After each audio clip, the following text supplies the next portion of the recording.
Chapter 4. I was getting so big and began to take in more of what was going on outside of my little haven. I could hear a repetitive whooshing sound and a gurgling sound above me and steady booming noise. Lub-dub, lub-dub, lub-dub. I didn't know what it was, but I liked it a lot. I kicked my little limbs a bit, but it seemed to get a response out of the outside world, for the source of the rubbing came round again from my protector. I sensed that he was very happy to finally feel me, finalizing the fact that I was alive and real. I kicked even more, wanting to make myself known to the outside world. I couldn't have asked for anyone better than my protector. He was so in sync with my emotions, just as I was so in tune with his. And his emotions right then were pure love and adoration. And all that was directed right at itty-bitty little me.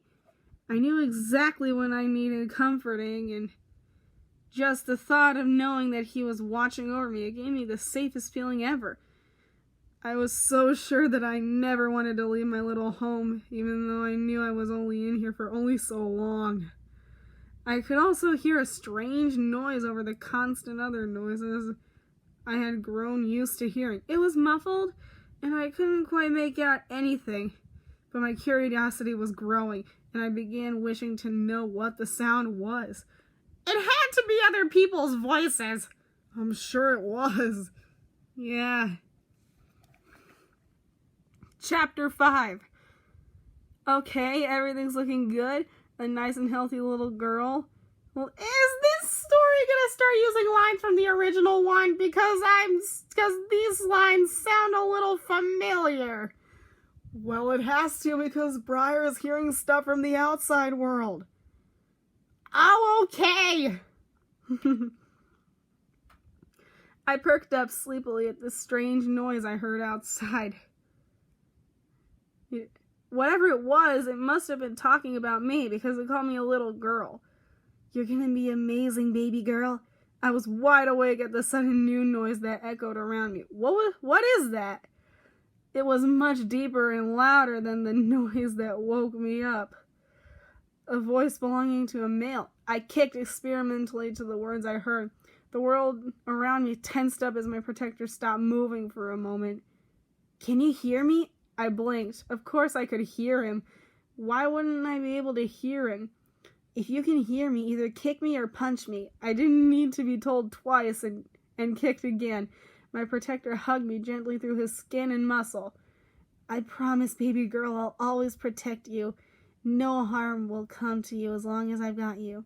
It was at that moment I realized what the strange noise was. It was my protector's gentle voice. I could hear him, his voice, his low-pitched voice that'll sing sweet lullabies, comforting words, and other things that will let me know that I was always safe with him. I listened in interest as he talked with other people outside my little world. I just liked hearing him speak. I snuggled up against his hand as he played a gentle song just for me. Awesome! It's awesome! Awesome, awesome, awesome, awesome, awesome. I think I get it. It's awesome. Yeah, it's awesome. Continue. I want to know what she felt like during birth. Okay. Okay, I think it's right after this one. All right. My little world was growing too small, causing me to feel like a compressed sardine. Wow, good comparison there, Briar. That's gonna haunt me the rest of my career. Oh, Charles Wallace. My protector, or should I say daddy, as that was what he called himself whenever he talked to me, even though the other voices I heard all called him Peter, was also in as much discomfort as I was. Though I knew that all this would be worth in the long run. At least those were the words Daddy kept muttering to himself. I swayed with each step he took. As he walked around, he was quietly muttering names. None of them seemed to fit me very well.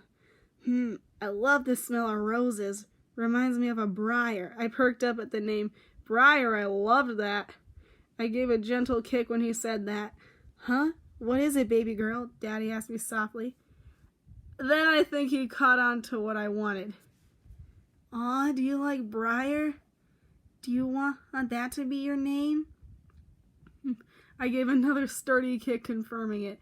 Then I felt the gentle rubbing. Okay, Briar it is, Daddy chuckled affectionately, rubbing at me through his belly. Though I rarely kicked, at least they were strong ones when I did. Suddenly I was making weird little noises, each one shaking my haven slightly. What's a haven? From an outside perspective, if I suggest that it's like a safe home or something. Makes sense.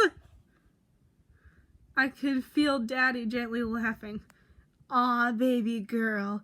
Looks like you got the hiccups, he chuckled, patting his belly fondly. Hiccups, so that's what this was. He then hugged me inside. I can't wait for you, baby girl. I can't wait to hug you close and never let you go. I couldn't help but agree with him. I had been waiting to meet him, to finally see his face for so long, and my time in here was slowly ticking down. But, Sammy, what happened to the false contractions? Maybe it's because Briar doesn't know they're happening. Makes sense. Maybe. That again, that is a big maybe. Yeah, I know. Let's continue. Good idea. Chapter 7. I think that's the last one. I knew my time to come out was real close. Real close. My room was so tight now, and my body was upside down. Suddenly, all the fluid that had been with me for my entire stay suddenly drained away, and the walls started pushing in on me. What was going on? I could hear Daddy's agonized cries of pain. Was something wrong? Was Daddy hurt?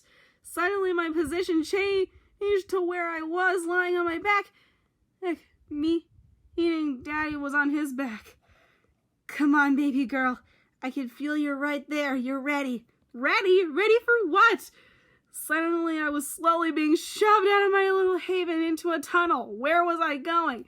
Then suddenly, the crushing pressure was gone, and I squirmed and cried out as I took my first breath. I felt something scoop me up into a cupped surface. I felt something rub at me, and then a warm softness wrap around me. I blinked my eyes open slightly to make out the giant face of a male. He had dark red hair, sun-kissed skin, and dark chocolate brown eyes that were red from crying. At first my shyness took over me. Who was this person? Where was Daddy? Suddenly the strange giant spoke. What? Strange giant? Is that what she's calling him? Yeah, it is, Charles Wallace. Wow. Size racist much? But how was that racist? Well, I'm not talking actual racist. I mean, like, size racist. Like, you get what I'm saying. Actually, I don't get it. We'll get back to that after the video. Let's continue. Hello, baby girl. I've been waiting so long to finally meet you. I immediately recognized his voice, the gentle voice that comforted and loved me while I grew inside him. This gentle giant was my daddy. Immediately, I became extremely attached to him. He laid down next to me, and I instinctively clung to his warm body, cuddling against his collarbone. Both of us had a really big day. Daddy with giving birth and me being born. We both slept for a while, but then I got hungry, really hungry. I let out a tiny whimper, trying to wake up Daddy. It took a bit, but it worked. He slowly opened one eye slightly, seeing me nudging against him, making more tiny whimpers. What is it, Briar? Daddy's trying to get some rest. The tiny whimper I gave soon turned into a small cry. He then knew exactly what I wanted. Daddy adjusted himself so that I was tucked under his shirt. It took me a couple of seconds to find the teat. Disgusting! Did they really need to add that? Well, I think so. I don't know. Seriously, Cora Prime 17? No wonder you're a furry. Charles Wallace! Relax, Calvin. He can say whatever he wants. But once I did, I instinctively started nursing. Peter, we're back. I saw 6 strangers enter the room once I finished feeding. The Lost Boys.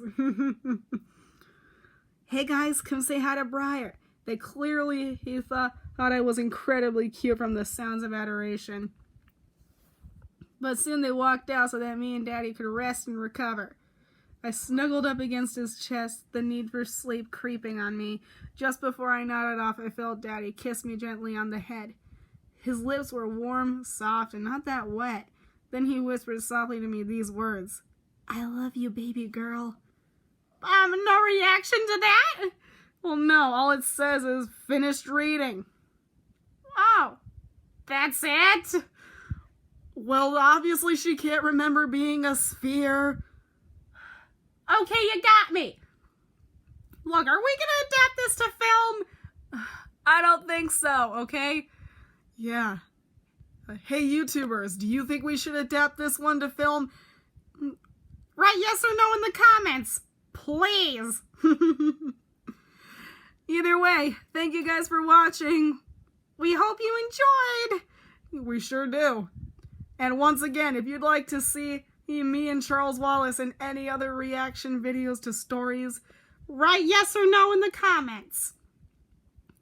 And once again, if you want us to adapt this story to film like we did Peter Pan's Precious Treasure, just say your opinion and tell us if we should. I don't know. Yeah, and now don't forget to like, comment, and subscribe. And we'll see y'all later. Bye!